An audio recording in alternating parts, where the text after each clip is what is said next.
In a small, snow-covered village nestled at the edge of a vast forest, the church stood as a sanctuary of hope and peace for the villagers. Its bells echoed through the valleys, calling the faithful to prayer, even in the harshest winters. Father Peter, the village priest, was known for his compassion and unwavering faith. But one fateful evening, his faith would be tested in a way no one could have imagined. It was a Sunday evening. The church was empty, save for Father Peter, who knelt in prayer before the altar. The faint glow of candles illuminated the wooden pews. Suddenly, a low growl echoed through the church. Father Peter froze. Slowly, he turned his head toward the source of the sound. Standing at the entrance of the church, its silhouette framed by the moonlight, was a wolf. Its golden eyes glimmered with an intensity that sent shivers down the priest's spine. Wolves rarely ventured into the village, and to see one enter a sacred space was unheard of. Yet, this wolf didn't appear hostile.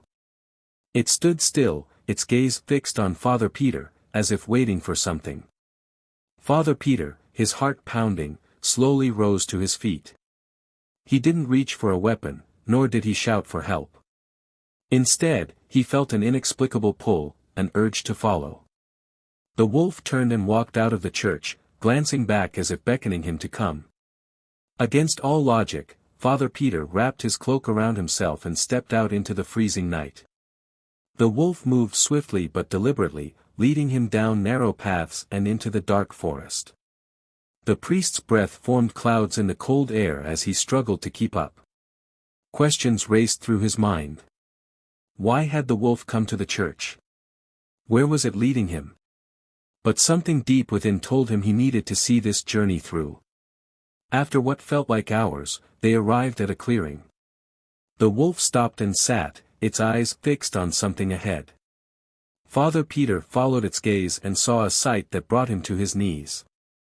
At the edge of the clearing lay a mother wolf, lifeless, her body partially covered in snow. Beside her, two wolf pups huddled together, whimpering. Their tiny bodies shivered in the cold, their cries a haunting plea for help. Father Peter's eyes filled with tears. He understood now. The wolf that had led him here was the father. It had sought help in the only way it knew how, by turning to a place of sanctuary, to someone it hoped could save its family. Father Peter gently approached the pups. The father wolf didn't growl or retreat, it watched with a quiet trust. The priest removed his cloak and carefully wrapped the pups, shielding them from the biting cold. He turned to the father wolf, whose eyes, once fierce, now held a glimmer of gratitude. "I'll take care of them," Father Peter whispered. The wolf let out a low, mournful howl, a sound that echoed through the trees and seemed to carry both sorrow and relief. With the pups safely bundled, Father Peter made his way back to the village. The father wolf followed at a distance, its presence a silent reassurance. The villagers were shocked and the priest returned with two wolf pups in his arms. But as Father Peter recounted the story, their fear turned to awe. The church became the pups' sanctuary, and Father Peter their caretaker. The father wolf often watched from the edge of the forest, a silent guardian ensuring his family was safe. Over time, the villagers came to see the wolves not as threats but as creatures deserving compassion and respect. Father Peter's encounter with the wolf reminded the village of a simple yet powerful truth: even in the wildest of creatures, there is love, loss, and the desire to protect.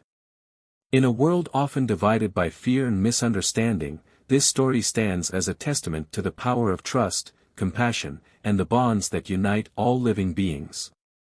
And so, the church, once a sanctuary for only humans, became a symbol of hope for all creatures, great and small. The wolf never entered the church again, but its story lived on, passed down through generations.